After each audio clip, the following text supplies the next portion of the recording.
Assalamualaikum warahmatullahi wabarakatuh.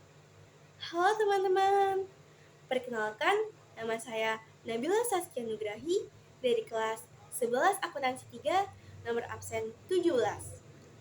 Saya dari kelompok 7 akan menjelaskan mengenai penjelajahan samudra bangsa Belanda. Sebelumnya, teman-teman pasti penasaran kan? Mengapa sih Belanda sangat terlambat datang ke Indonesia bila dibandingkan dengan Portugis dan Spanyol?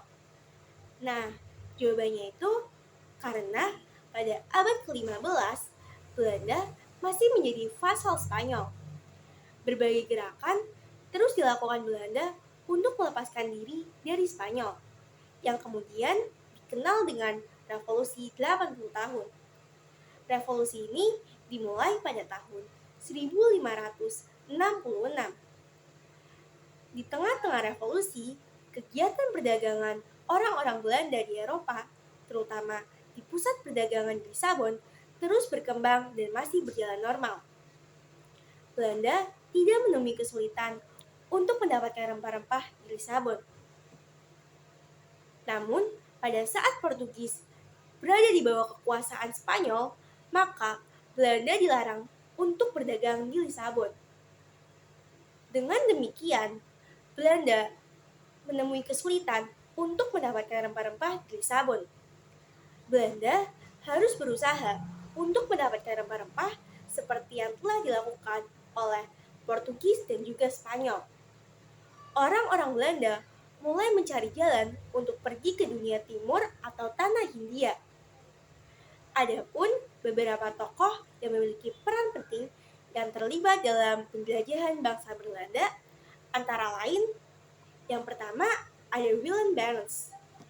Willem Barents menjelajah pada tahun 1594. Barents merupakan tokoh yang pertama kali melakukan penjelajahan samudra.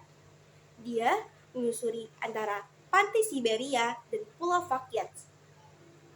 Barents mencari jalan daerah timur melalui jalur utara.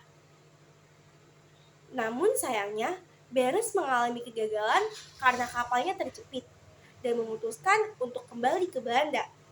Tetapi, pada saat ia kembali ke Belanda, Barents malah meninggal dunia. Yang kedua ada Cornelis de Houtman. De Houtman merupakan tokoh yang pertama kali mendarat di Nusantara, tepatnya di Banten pada tanggal 27 Juni 1596. De Houtman dibantu oleh temannya yang bernama Jan Huyghen van Lieshoten.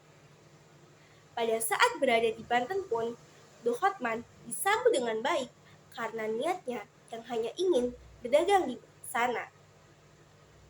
Waktu itu, di Kerajaan Banten, bertepatan dengan masa pemerintahan Sultan Abdul Mufakir Mahmud Abdul Qadir. Namun, begitu De Houtman melihat pelabuhan Banten yang strategis, dia mulai berambisi untuk memonopoli perdagangan di Banten.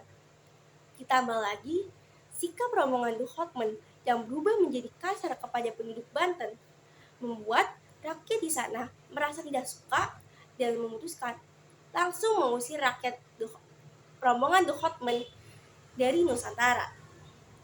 Yang ketiga ada Jacob van Heemskerck.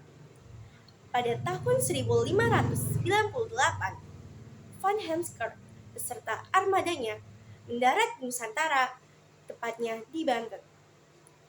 Berbanding terbalik dengan De Houtman, rombongan Van Heemskerck lebih berhati-hati dan juga lebih bersahabat. Hal itu tentu membuat rakyat Banten menerima kedatangan mereka dengan baik. Dan yang keempat atau yang terakhir adalah Jacob van Eyck.